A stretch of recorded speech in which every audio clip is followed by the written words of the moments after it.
8:43.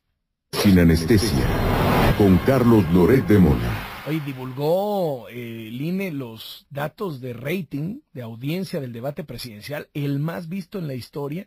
Más de 11 millones de personas lo siguieron en televisión, como 6 o 7 millones de personas a través de redes sociales. Está Benito Nasif, el consejero del INE y presidente de la Comisión de Debates del Instituto Nacional Electoral, en la línea de Sin Anestesia. Gracias por tomarnos la llamada. Hola Carlos, muy buenos días. Pues me imagino que por la oportunidad. Felizotes, ¿no? Pues muy contentos por el interés que ha habido en el debate, el seguimiento, la discusión que ha generado el debate, y ya pensando en el que sigue, que es el 20 de mayo, domingo, a las 9:30 de la noche en Tijuana. A ver, vámonos por partes. ¿Qué aprendizaje les deja el de este domingo? Bueno, yo creo que el principal es que los debates requieren de moderadores que activamente formulen preguntas, dirijan la discusión a los temas relevantes, pidan a los participantes que aclaren, que expliquen y que discutan entre sí. Y en segundo lugar, que la audiencia no quiere largas intervenciones, sino quiere un intercambio ágil de puntos de vista. Los debates entre los candidatos presidenciales no son para especialistas, son para la ciudadanía. Van a hacerle, entiendo que el segundo debate, el próximo, el que es en Tijuana, es un formato, como le llaman los gringos, de town hall meeting, ¿no? Es decir, que va la gente y la gente pregunta. Pero entiendo que el tercero vuelve a ser un poco como este primero. ¿Van a hacerle modificaciones al formato, al esquema, al reparto de tiempos, con base en la experiencia que vimos el domingo? Pues estamos estudiando si eso es necesario, Carlos. Desde luego que si la conclusión fuera así, haríamos los ajustes necesarios. Cuando organizas un debate también y defines la escaleta, el formato, es una cuestión de equilibrios. Tenemos 5 participantes y tenemos la obligación de darles el mismo tiempo a todos ellos. No, yo decía, en serio, me demoraba en mi columna de hoy, que creo que solo más o menos una docena de personas se sabían bien a bien las reglas, siendo Benito Nasif una de ellas, seguramente los 3 moderadores, y todos los demás nos pusimos en manos de los 3 moderadores, y ya por ahí de la tercera vuelta que se repetía el formato, ya entendí cómo funciona. Pero yo no creo que nadie haya de saque entendido la cantidad de reglas, posibilidades, bolsas de tiempo, relojes, intervenciones temáticas, posibilidades de interrupción, preguntas. No, era vamos, jugar Monopoly, creo que tiene menos reglas, ¿no? Bueno, eso es cierto, pero al mismo tiempo cuando tienes tantos participantes, Carlos, y tienes que cuidar que el tiempo real del que disponen ellos para argumentar y contraargumentar sea exactamente el mismo, es importante que esas reglas existan. Y no es tan importante que la audiencia lo entienda. La audiencia está más interesada en el contenido. Es muy importante que los moderadores las tengan claras, porque son los encargados de ponerlas en práctica y de hacerlas valer. Los propios candidatos. Eso sí, eso es más importante, indudablemente. Ahora bien, vienen cambios. A ver, a mí me gustó muchísimo el nuevo formato. Me pareció que hizo un programa de televisión mucho más ágil. Ahí están los ratings que lo demuestran, mucho más visible, mucho más atendible, mucho más atractivo. Creo que los 3 moderadores hicieron una labor espectacular, porque aquello era un campo minado, o sea, con la cantidad de reglas, posibilidades, era un campo minado para cualquier moderador, y lo hicieron espectacularmente bien los 3, Denise Merker, Azucena Oresti, Sergio Sarmiento. Veíamos, y me parece normal, en una primera vez como esta, con este formato tan dinámico y con tantas reglas, pues que hubo de pronto tropiezos, silencios, de pronto dejábamos de escuchar la audiencia, pero se escuchaba una voz ahí como que al fondo que seguía hablando, no terminaban la idea y a lo mejor le faltaban 4 o 5 segundos al candidato para completar su idea y que quedara claro.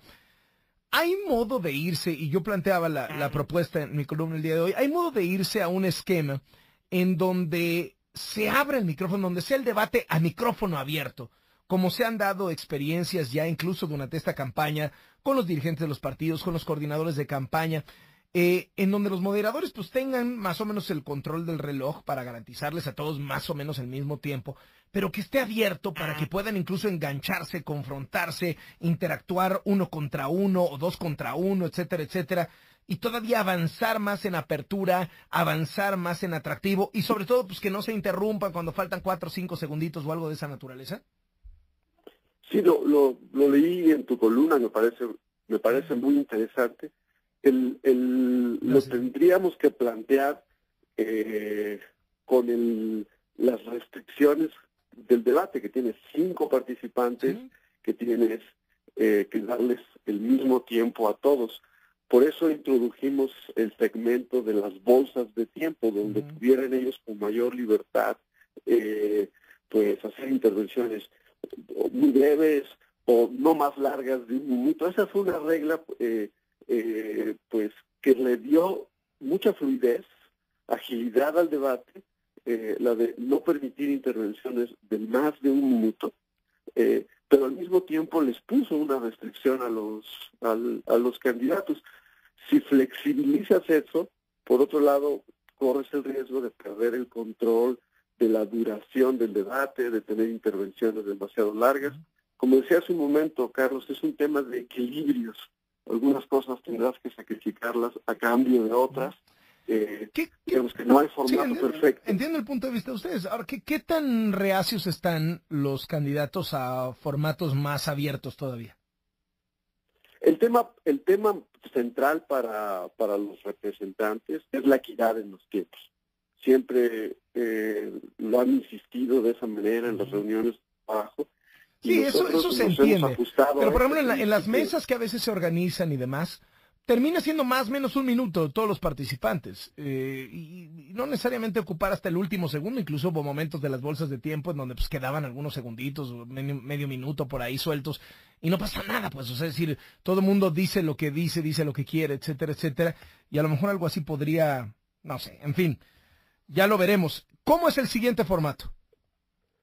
Pues con público presente, que formulará preguntas a los candidatos. Esa es la parte realmente novedosa del siguiente formato.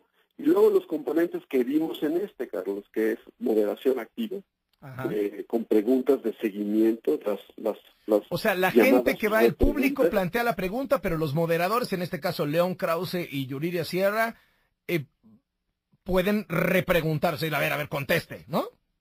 Exactamente, hacen el seguimiento, las preguntas de seguimiento, piden aclaraciones, preguntan el cómo, los medios que se van a utilizar, las propuestas específicas para hacer lo que están prometiendo, si eso es lo que ocurre cuando responden las preguntas del público.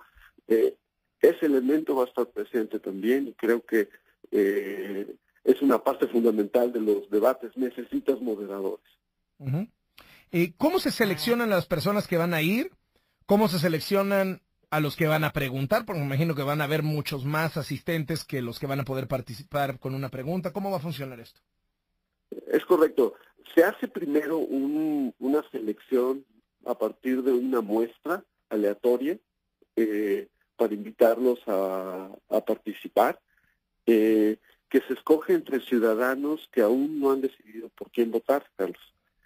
A partir de ello se van haciendo entrevistas y de cerca de, 800 más o menos que se escogen en un principio, terminaremos con 42 aproximadamente, más o menos, y entre ellos luego habrá un sorteo de quienes formularán las preguntas.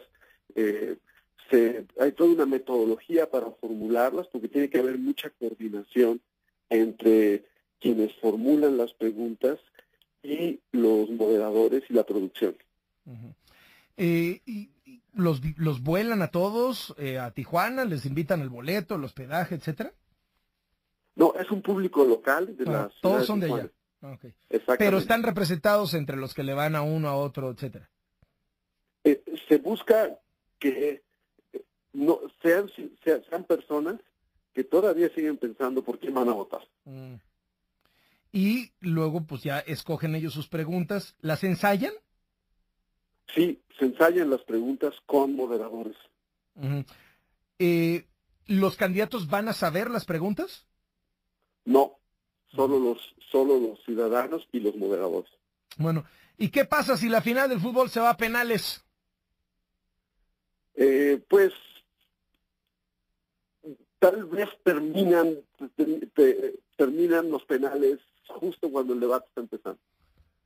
Y tenemos un buen carryover, como dicen los... No, bueno, eso sí sería un tremendo rating, pero no se les vaya a empalmar, porque si entra el debate y está la serie de penales, va a ser un escándalo. Los primeros 10 minutos todo el mundo va a estar quejándose que si los penales y no sé qué, no sé cuánto, ¿eh? Pues sí, porque los aficionados al fútbol tendrán dos pantallas viendo, uno el debate y el otro los penales. Bueno, ya veremos a ver qué sucede con eso. ¿Van a poder los candidatos... Esto del Bronco que puso ahí su teléfono, ¿eso se los consultó, les pidió permiso, llegó y lo puso, se vale, no se vale, lo pueden hacer los demás? ¿Cómo está eso? Pues no pidió permiso, se discutió ampliamente con los representantes el tema de los materiales de apoyo, que también es una de las demandas de todos.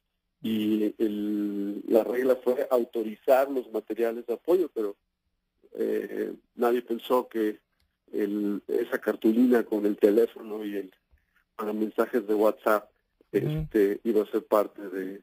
¿Se va a prohibir o lo van a volver a poner? Pero no estaba expresamente prohibido tampoco, Carlos, es importante aquí. ¿Lo van a prohibir o se va a quedar así? Pues lo discutiremos en reuniones de trabajo con representantes de los candidatos, como lo hacemos, y veremos qué medidas tomamos. Por un lado, lo que queremos siempre es facilitar a los candidatos que su comunicación, eso es importante, pero sin que eso se convierta en como una propaganda adicional, que es algo que también queremos evitar. Muchísimas gracias, Benito Nasif, presidente de la Comisión de Debates del INE y consejero general del Instituto Nacional Electoral. Gracias y muy buenos días. Gracias a ti por la oportunidad, Carlos. Muy buenos días. Hasta luego, buenos días. Son las 8 de la mañana con 56 minutos.